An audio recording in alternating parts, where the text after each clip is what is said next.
Locally significant buildings can be found on literally every street in Dubuque. Performing arts venues, hotels, homes, and many, many more buildings have stood for decades, telling the tale of Dubuque. In fact, 50 fixtures of Dubuque are on the National Register of Historic Places. Of those places, the first three recognized were the Dubuque County Courthouse, Dubuque City Hall, and the Old Jail.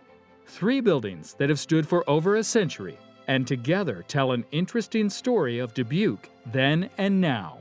I think we saw a different attitude about public buildings and public structures in that 19th century era, and the integration of public art actually into the fabric of the buildings themselves.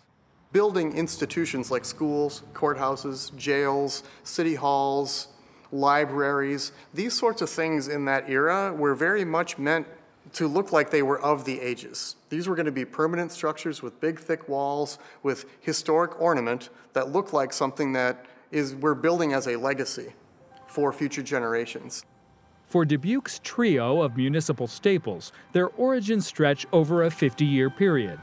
The youngest of the three being the Dubuque County Courthouse, built in 1891. The Dubuque County Jail was constructed in 1858, and City Hall built just prior in 1857. City Hall came about in 1856 and 1857 when it was built by John Francis Ragg. He was an architect working here in Dubuque and had built a number of other buildings, and he really envisioned a multi-use space for the city. When it opened, Dubuque City Hall hosted the police station in the basement, a first-floor public marketplace where vendor wagons could back up directly to the 11-foot windows. The second floor was home to city offices and courts, and on the third floor the public could find a ballroom and town hall. Emulating Boston's celebrated Faneuil Hall, showcasing the Italianate style of long, narrow windows and column, a look which was popular at the time. 5 blocks south on Central Avenue, the Dubuque County Jail was set to open shortly after City Hall.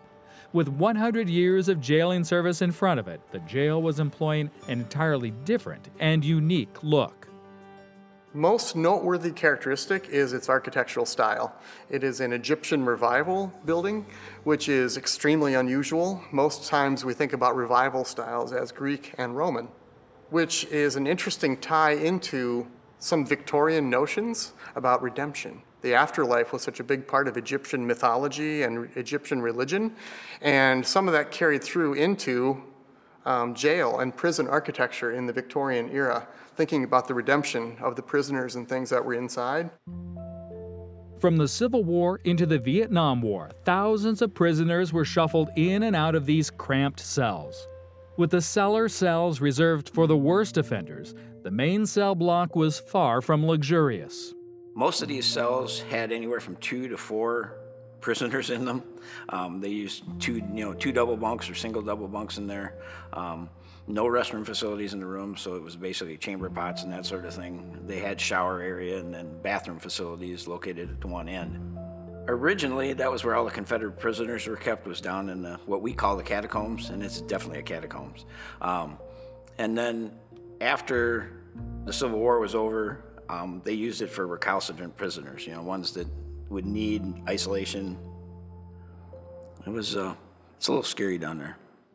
One of the other problematic situations was it was not a particularly secure building, despite the fact that it had big, thick stone walls. There's lots of stories of prisoners escaping, largely because the way the doors worked is to open one jail cell door, you had to open all of them, like they were on one big, you'd kind of pull this big lever, and all the doors would open at once, which... The building finally closed in 1971 when the building was declared unfit for housing purposes. And while the city was in an era of tear down and renewal, the ornate limestone and mortar structure was deemed too unique to demolish.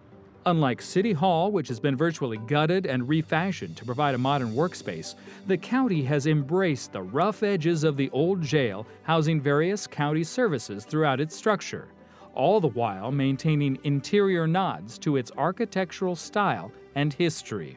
Well, the building has found many different creative uses over the years, and I'm very proud that our community has found a way to maintain a lot of the architectural integrity of the building without and still using it for modern uses. One of the most noteworthy features of this building is this Egyptian revival style that it's designed in. A lot of that is found in the cast iron work that you see around the doors and windows, and the Egyptians used bundled reeds to build boats and to build other things. So flanking the doors of this building, there are bundled reeds designed in cast iron, and at the top of the building, Egyptian revival architecture often has what they call a cavetto cornice, which means that it kind of has a soft, kind of arched profile extending out. So the top of the building and each one of the window surrounds has this cavetto cornice on it that, again, reflects kind of the shape of a papyrus plant.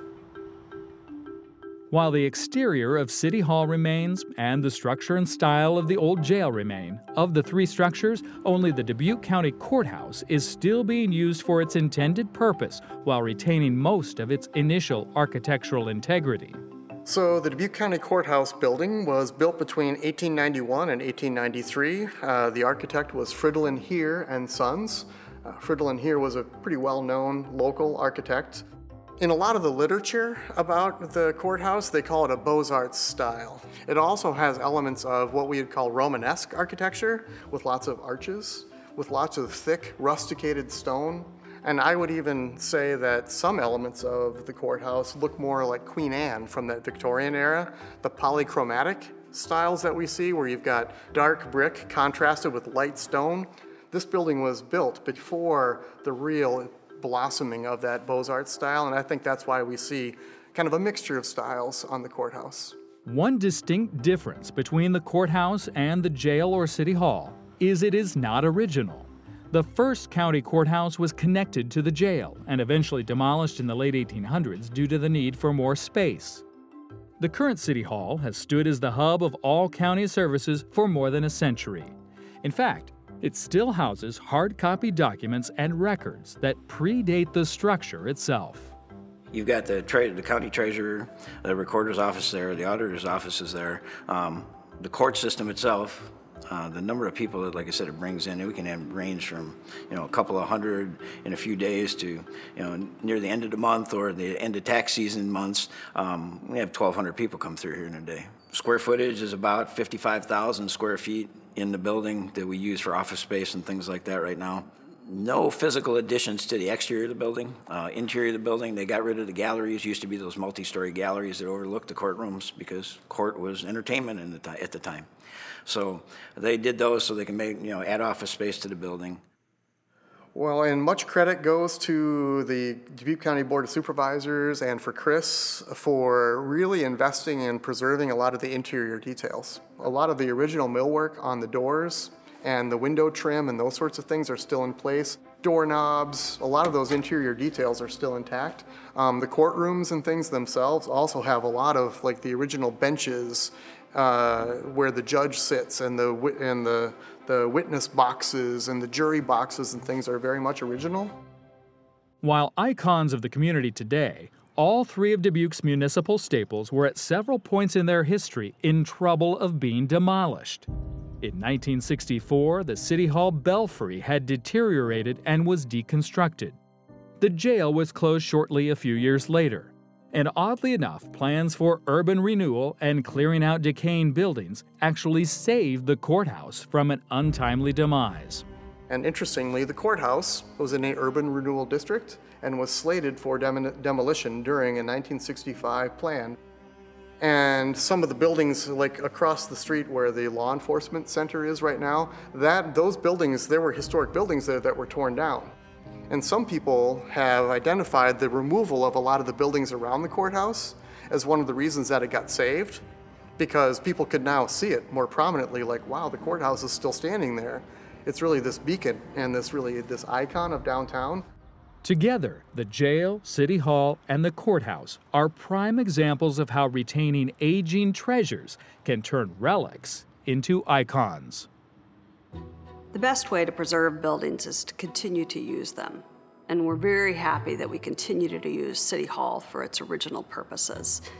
as a landmark in Dubuque and also for our citizens. To me, utilizing the space as office space or meeting areas, that sort of thing, to me is important. You could set it up as a museum, but people are only going to show up once in a while to look at the place. And the people that work here get a chance to work in an area that you'd never work in any place else. Because there's no way I want to let a building like this go away. One of our greatest historic assets in Dubuque is our architecture. It's a cultural asset, and I think is that it's for everyone. Sometimes for fine art or paintings or orchestras and things, you need to go through a door. You need to be admitted, whereas in a place like Dubuque, where we have such a wealth of historic architecture, it becomes one of those things that tourists and residents alike can just walk down the street and appreciate.